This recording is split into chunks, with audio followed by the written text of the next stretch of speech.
You're very welcome back to the second half of the programme. I'd like to introduce you to some great friends. They're part of a group called Different Drums. On my left, from Bangor, Paul Marshall.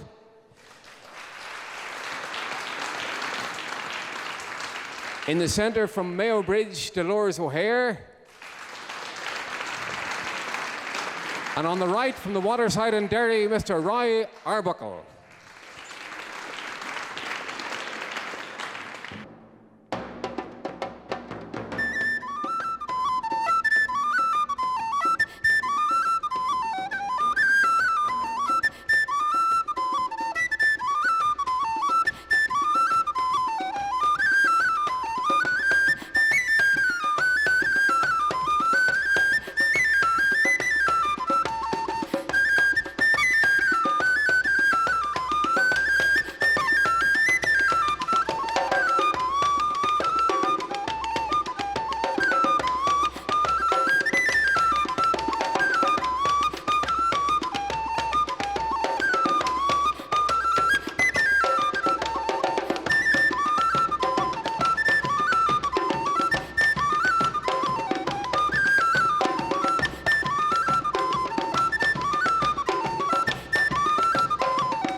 Thank you very much, Paul, Roy, Dolores.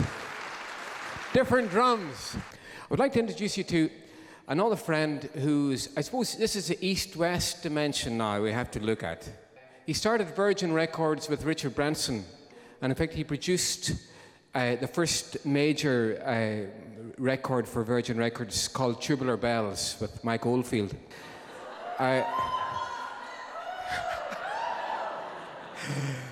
By the way, for our radio listeners, he's coming down the banister at the moment.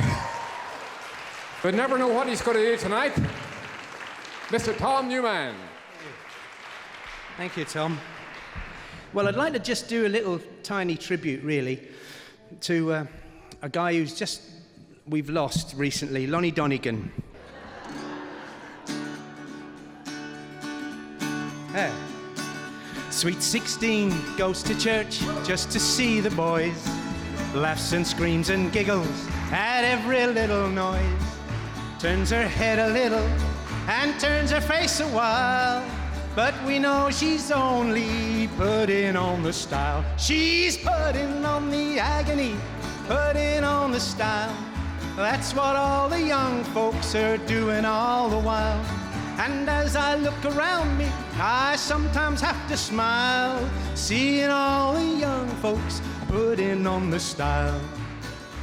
Well, the young man in his hot rod car, driving like he's mad, with a pair of yellow gloves he's borrowed from his dad.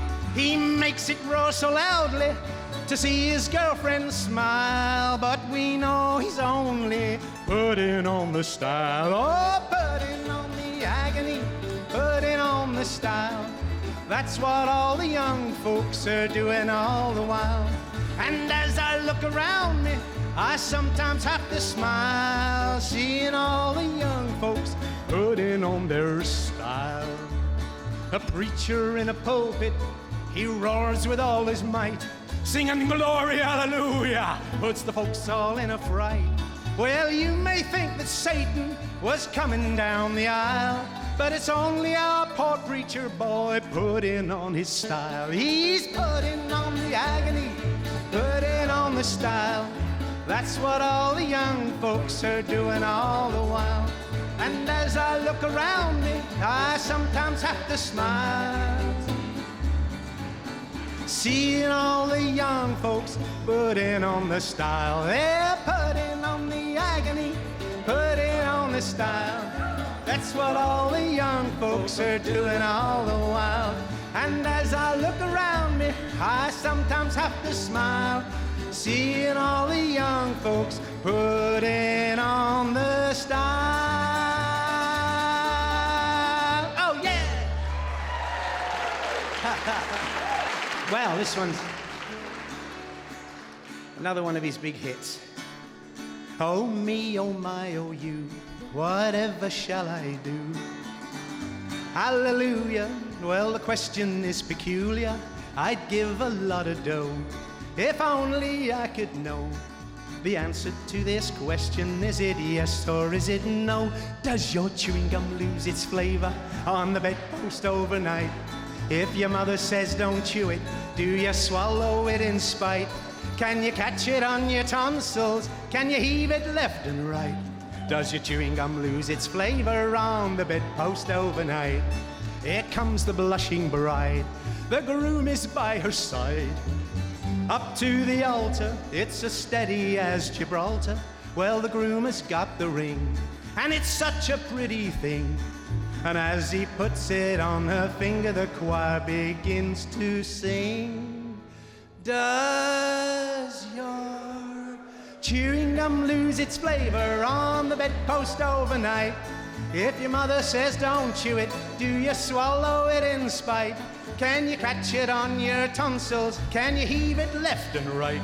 Does your chewing gum lose its flavor on the bedpost overnight? Well, the nation rises one to stand there on its own. Up to the White House, well, the nation's only right house, to voice their discontent unto the president upon the burning question that has rent the continent. Does your chewing gum lose its flavor on the bedpost overnight? If the peace process stops working, do you swallow it in spite? Can you catch it on your tonsils? Can you heave it left and right? Does your chewing gum lose its flavor on the bedpost overnight? On the bedpost over. Well, a dollar and a dime is a dime, and I'd love you every morning, but I never have the time. On the bedpost over. Well, A, B, C, W, X, Y, Z, and the cat's in the cupboard, but you never see me on the bedpost overnight.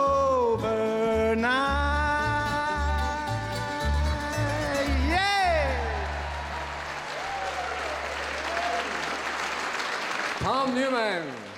He's not only a great record producer, he's a great singer as well.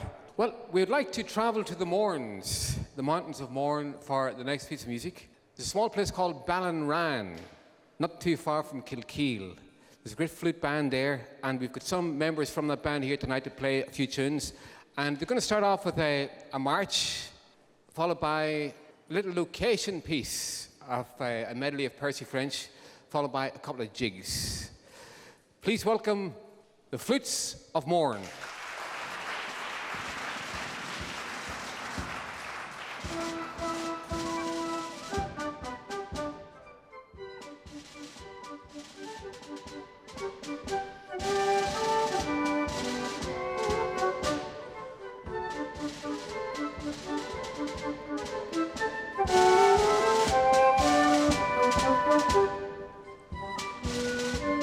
David McClarty from Coleraine has just dropped in here. He's got some other business later on tonight, but we're delighted to have him here. And David, what will you give to us tonight? Oh, a very well-known poem by the late, great W.F. Marshall. Everyone knows it, entitled Me and Me Da. I'm living in Drumleaster and I'm getting very old. Have to wear an Indian bag to save me from the cowl.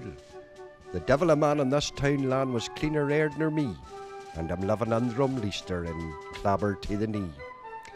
Me da lived up in Carman and kept a servant boy. His second wife was very sharp. He buried her with joy. Now she was thin, her name was Flynn, and she came from Cullentra. And if me shirt's a clatty shirt, sure, the man they blames me da. Concerning women, sure it was a constant word o' his. Keep far away from them that's thin, their temper's easy res. Well, I know too, I thought would do, but still I had me fears, so I kiffled back and forth between the two for years. Wee Margaret had no fortune, but 2 rosy cheeks with plays. The farmer land was Bridget's, but she took the pox disease. Now Margaret she was very wee, and Bridget she was stout, but her wee face was like a barn door with the bowls pulled out. I'll tell no lie, in Margaret she thought the world of me. I tell the truth, my heart would leap the sight of her to see. But I was slow, ye surely know the reason of it now. If I left her home from Carmen, me da would raise her eye. So I kiffled back and forth till Margaret got a man. A fella came from Mullis land and left me just the one. I mind the day she went away, I had one struck an hour, and cursed the wasp from Cullenthra that made me da so sour. But crying cures no troubles. To Bridget I went back and faced her for it that night week beside her own turf stack.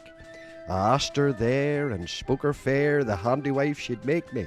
I talked about the land that joined. By God, she wouldn't take me.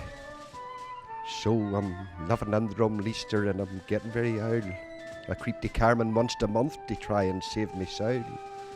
The devil a man in this town land was cleaner air nor me, and I'm dying on Drumleaster in clabber to the knee. David McClarty from Coleraine. Thank you very much, David.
Thank you very much. The Flitz Moran, thank you very much indeed. Well, one of the great things about traveling around the place and playing music is meeting people and meeting other musicians and poets and philosophers and storytellers and all the rest of it. And I would like to introduce you to someone who I admire very much. She has made her first CD, and she's going to come up here and give us a poem that will set us thinking in the way she wants us to think. Please welcome, from County Armagh, Joan Gaffney.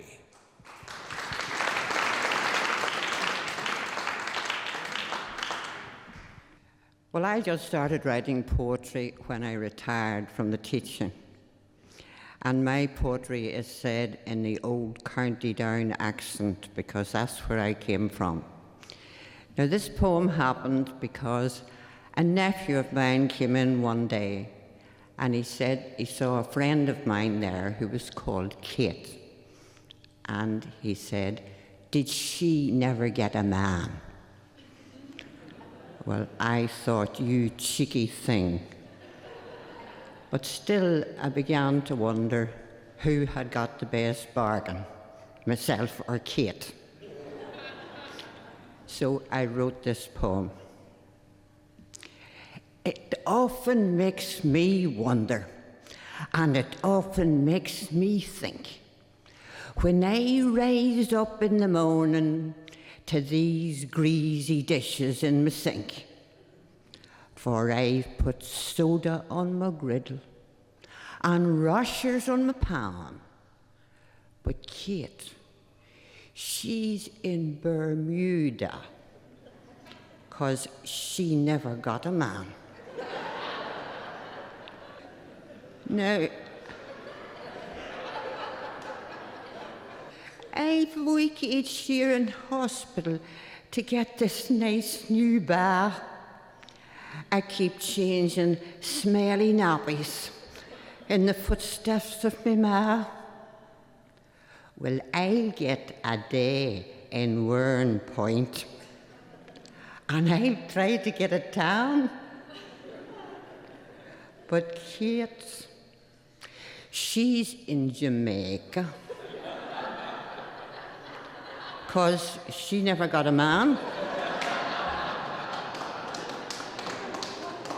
Now, my man, he says he loves me, and that might even be true. I wonder will he say the same when I hit 72? But the Avon lady's calling, and I look the best I can. But Kate, she's in Haiti, 'cause she never got a man. Now, do you wonder what I wonder? And do you wonder what I think when I'm here, up to my oxters, in this matrimonial sink, while Kate, she's in Australia, America, or Japan, lying in the lap of luxury, 'cause she never got a man.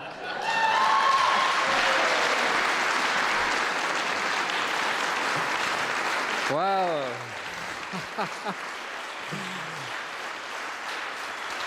That was Joan Gaffney. And I could see a lot of smiles around the audience, especially from the feminine side of things. A beautiful one. She never got a man. Well, I particularly saw a smile coming from Jane Morris of the Women's Coalition. Jane, would you come up here, please? Jane Morris, Deputy Speaker from the House here, and we're delighted to have her. Give her a big round of applause. Jane, I thought you would like that somehow. Very much indeed. Yes, totally appreciated. Right. Do you think that women are needed in politics at the moment? Oh, I say, you want me to make a political speech here? Women, of course women are needed in politics at the moment. Absolutely, no question about it. 50-50. I think we're 51% now of the population, so we should be 51% of politics as well. Probably the women coming in have added a new dimension as well. Well, I mean, it's honestly, we many of us. I mean, I hate to generalise, but you know, we have different approaches, different priorities, different skills, different experiences. You know, that it's not necessarily better than. I mean, that's what we believe, but it's equal to, and should be seen as such. And I think it's very important to have both sides of that coin around any table. Absolutely. Well, Jane, I heard someone was telling me a few days ago that you're a very good dancer. We won't dance tonight. Well, maybe later on. But I heard you're fairly fussy about who you dance with as well. In fact, I heard that you danced with Omar Sharif one time. Tell us about that. Help! How on earth did you hear that? Yes. He told me. Oh, did he? Did he tell you? Is he still alive? You might be here tonight. It was in Monte Carlo, and I was a receptionist, an interpreter at the Olympic Bridge tournament, and he was, it was the World Olympic Bridge, and he was a compere. You know, he had to say for the television cameras where, because he's a very expert poker player.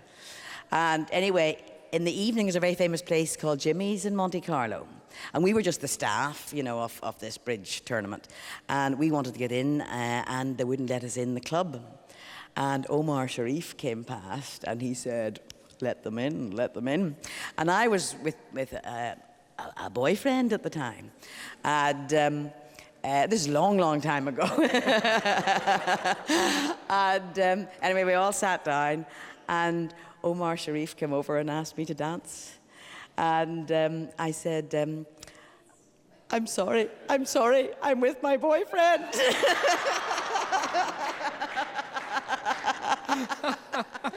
And you refused him? Well, no, I sort of... You just, yeah. Is this on? Is this live? Pretty close to it, pretty close to it. I hope my husband isn't listening and he never knew this. Omar Sharif might be listening.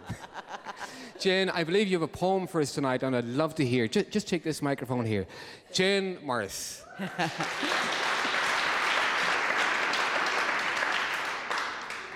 Well, actually, I wanted to sing tonight, but Tommy didn't encourage me. I think he'd heard my reputation as a singer as well, so I didn't push my luck. So I decided I would recite a poem. And I'll give you a wee bit of the background into this, first of all. There was a time, round about this time last year, if people remember the political scene at the time, we did something very, very difficult. The D word, or the RD word, redesignated. And it was a very hot and heavy and difficult time, certainly for us to do it. And after it was all over, I was sent this poem by a wonderful musician, a female musician who some of you may know, Elizabeth Bicker. Yes. Out of the blue, I'd met her years and years before, but out of the blue, she sent me this poem as a way of saying, I understand what you were doing, and I'd like to read it to you. It's a Chinese, it was written by a Chinese woman in BC 675 BC, right? And it was translated in 1913 by a local woman, Helen Waddell, people may know as well. She translated it into English from the Chinese. And it goes like this. I would have gone to my Lord in his need, have galloped there all the way. But this is a matter concerns the state, and I, being a woman, must stay. I watched them leaving the palace yard, in carriage and robe of state. I would have gone by the hills and fjords. I know they will come too late. I may walk in the garden and gather lilies of mother of pearl. I had a plan, would have saved the state, but mine are the thoughts of a girl. The elder statesmen sit on the mats and wrangle through half the day. 100 plans they have drafted and dropped, and mine was the only way. Thank you. Thank you very much, Jane Morris. Well, my brother Colm was doing a little tour recently in the Middle East with a Jewish actress, and they were doing a program together. And I thought maybe we'd get him up here to give us a song. Please welcome Colm Sands. Thank you very much. Tommy has been leaving Rostrevor for years and coming to downtown. He never told us he had this place.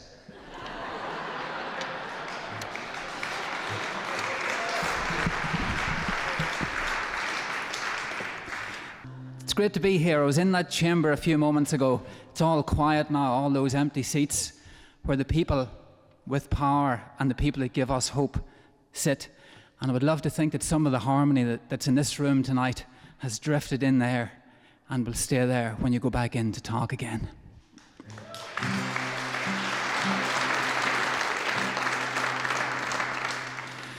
I want to also congratulate everyone who came here tonight from a school in Israel. I was on the phone to them today. The first integrated school for Jews and Arabs. It's a place called Neve Shalom, the Oasis of Peace.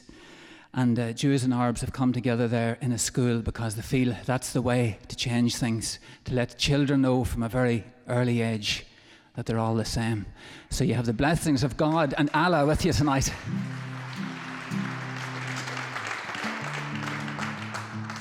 Well, I wrote this song for some concerts I did in the Middle East and a show called Talking to the Wall. And it's a funny thing, when I was leaving Belfast to go over to Tel Aviv, people said to me, "You're going to Tel Aviv, are you mad?" And when I was leaving Tel Aviv to come back to Belfast,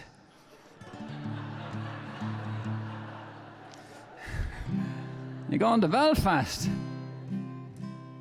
Are you mad?" It's funny going over there. You know the way here, when you walk down the street, you sometimes get an idea of the persuasion of the people living in the street. They give you a few clues, maybe by hanging out a flag or two, or painting the curbstones, just to give you a hint of where you are. And when I got out of the car the first day in Tel Aviv, the curbstones there were painted red, white and blue. And I first thought there was maybe an advance party over. But it turned out it was a parking thing. When you're allowed to park, they paint the curbstones blue and white. And when you're not allowed to park, they paint them red and white. So I think where I had parked the car, they weren't too sure. The song's called Talking to the Wall. There's a chorus in it. It'd be great to hear you singing it. The first verse goes back a long, long way. We will start at the beginning. When he led them to the tree, eat from anyone at all, except that one there, says he. Was it on the 1st of April? What was on his mind at all? She might as well be talking to the wall. You might as well be talking to the wall. In one ear and out the other, you may shout or yell or bawl, but you might as well be talking to the wall. That's your part for future efforts. A dog marks out his kingdom with one leg up to the wall. Now evolution squirms, for human brains are just as small. spraying colours on the curbstones, hanging flags that always fall. You might as well be talking to the wall. Let's hear you. You might as well be talking to the wall. In one ear or the other, in one ear and out the other. You may shout or yell or bawl, but you might as well be talking to the wall. Superpowers play God, drive crisis to the brink, sell weapons to both sides, then stand back, condemn the stink. But ask them to condemn the greed that drives them one and all. You might as well be talking to the wall. Sing it like you mean it. You might as well be talking to the wall. In one ear or the other. In one. You may shout or yell or bawl, but you. If you can't improve on silence, then do not speak at all. But everybody's talking. Hear that lonesome mobile call. Is that you? This is me. Can you hear me? Not at all. You might as well be talking to the wall. Last chance for Christmas. You might as well be talking to the wall. In one ear and out the other. You may shout or yell or bawl, but you might as well be talking to the wall. Thank you. Column Sands, and you might as well be talking to the wall. Well, I'd like to introduce you to another woman who has made a great contribution in the whole political world. I would love you to welcome onto the stage to give us a song, Miss Barbara de Bruyn.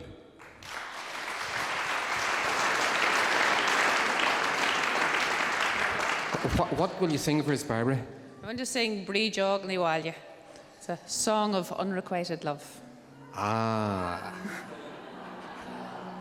It's the opposite of the one that never got her man. This guy didn't get his woman.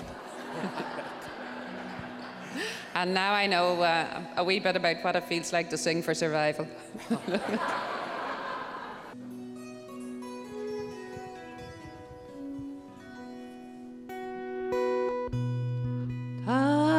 Brí Jog ní Bhaile, stúdag má crí craite, gur tú áring ag bhhaid, trícheart lár na crí, tána céta faring rá, le déan ciún naira,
Barbara de Bruin, Rijo Nawalya, Mila Magat. And Barbara, of course, speaks French and German and many languages. In fact, I heard a story. It's really a children's story, but we all were children at one time or other, or most of us. And if we weren't, well, we went to school with them or something like that. Once upon a time, a long time ago, there lived a cat. And she had a fairly, I suppose, uncomplicated first name. They called her Cat. But she had 3 of the loveliest kittens ever you saw in your life. And they all lived in a cardboard box with straw all around them in the outhouse of a farm. And in that box, the cat and the kittens were nice and comfortable and warm and cozy. But outside, the wind was blowing. It was very dark. The rain was coming down out of the sky. And suddenly, the wind blew the door open. And what appeared at the door but a big, slabbery-mouthed Doberman. And the eyes were standing in his head like sausages. These new type of sausages. And his teeth were like the 10 Commandments, nearly all broken. He took a look around the door cheek, and he saw the cat and the kittens. And slowly he started to walk towards them. And the kittens are very scared, and they tried to hide behind the cat. And the cat tried to hide behind the kittens. But the dog closer and closer. And the kittens, their eyes hadn't been very well opened at the beginning, but they were well opened now. And the big dog got closer and closer. And suddenly he went, woof! Well, the cat jumped about that high in the sky, like many's and all are here tonight. And the kittens jumped about 3 times that height, because there's 3 of them, of course, and they were lighter on their feet. They were younger. Well, the kittens looked at the cat with great fear in their eyes. And the cat looked at the dog. And the cat says to the dog, woof, yourself. Well, this particular dog never had heard a cat bark before. The life was scared out of the dog. He put his tail between his legs, his back legs, and a wee bit of his front. Jumped through the window, jumped through the thickest part of a hedge and over fields and ditches and bogs and briars, running through the night and guthrie gaps because he'd never heard a cat bark before. And the kittens looked up at the cat with great admiration in their eyes. And the cat looked at the kittens and she said, always remember, children, what I always tell you. It is very important to have a second language.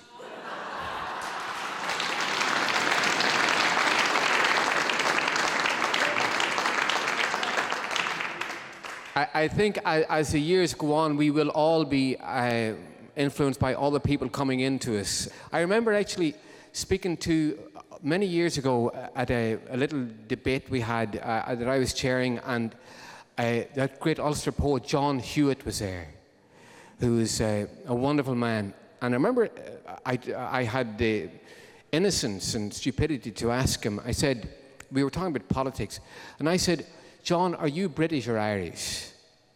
And he looked at me and he said, I was born in Belfast. I'm a Belfast man. Belfast is an Antrim. I am an Antrim man. Antrim is in Ulster. I am an Ulster man. Ulster is in the island of Ireland. I am an Irish man. The island of Ireland is in the British Isles. I am British. Britain is in Europe. I am European. Do you want me to go on? And sometimes we're told that we're only this or that. And tonight we're not celebrating our separateness nor even our oneness, but a little bit of our allness. And I think whenever you hear the songs been sung tonight from the people in this house, from the politicians, the power that you can feel coming from all these people from different sides, put that power together and what a place we would have. It would be incredible.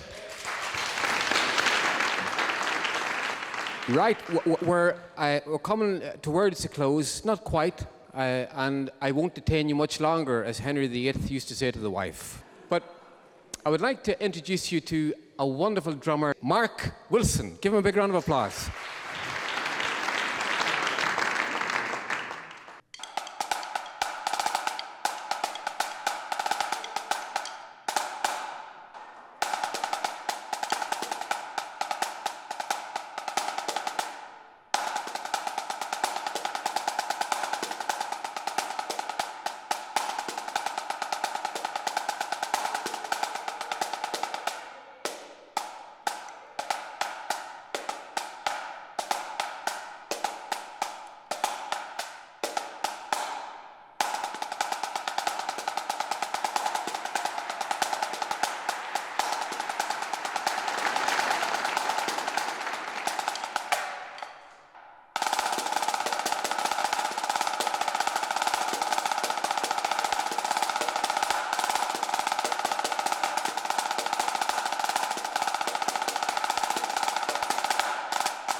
wonderful, wonderful drumming and juggling. Mark Wilson. Right. We have a song to give you, and maybe if some of the others could come up and join me. Roy, will you come up? Carl, Anne, Ben, and Stan Pappenfuss here, the man from South Africa, the psychologist from South Africa. Because the thing is, this is a little piece which we put together for tonight, and it's never been heard before, even by us. It's with all the different rhythms that is part of this place, and it's. I suppose people often say,